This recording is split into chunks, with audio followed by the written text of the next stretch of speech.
God let me stay here a long time to tell the people a lot of things, and I got a pretty good mind. I'm not absent-minded, and I can remember these things pretty good. Well, you done day labor. Back at that time, you worked by the day, and you wasn't paying no money, $1 a day like that. There wasn't no radios then, didn't have no radios then, nothing like that. We had to play our own music. Some of us made our instruments.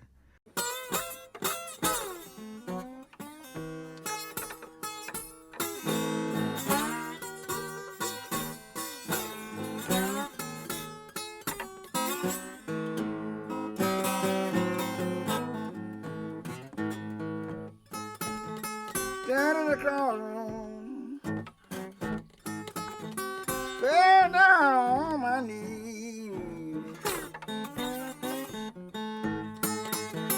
At the crossroom. Robert Johnson was a Mississippi musician. I think he was the first great blues singer to actually be influenced by recorded blues. You know it's so hard to love someone that don't love you. A lot of the predecessors, of course, were influenced by their musical friends, their region, the music of their area. But Johnson was influenced by a lot of people on record. But he incorporated it all in such a beautiful package that it became very powerful and influential to later generations. You know, you grow up as a kid, unless you were lucky enough to be outside listening a juke joint out in Mississippi or at a blues club in the south side of Chicago, you learn from records. And I soaked it up, and I just taught myself to play because I had to play it. It wasn't enough to listen. And when you get that passion, where you just sit alone in your room and you express yourself. Woke up this morning, babe, felt around for my shoes.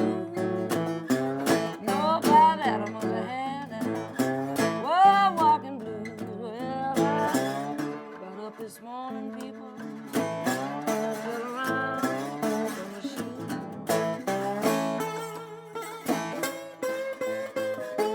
Well, you know by now, baby,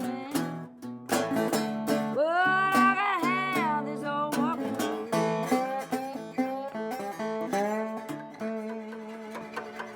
It's got all the flavors in it, you know. Longing, it makes you want to dance, it makes you feel better, it digs you deeper into your pain if you're in pain.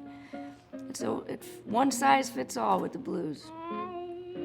Well, I met Robert Johnson.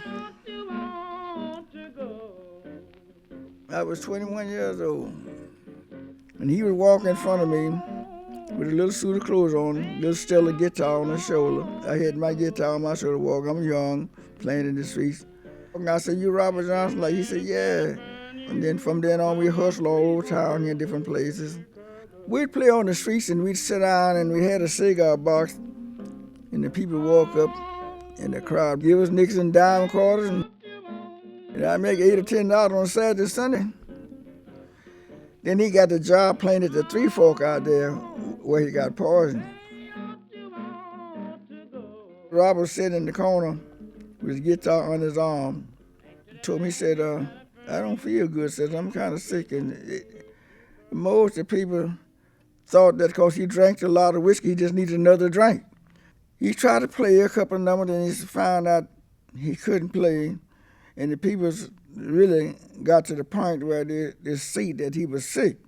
And somebody had an old car out there, and they brought him back here to this town, Greenwood, to his room there. That's how he died. It's August the 16th, 1938.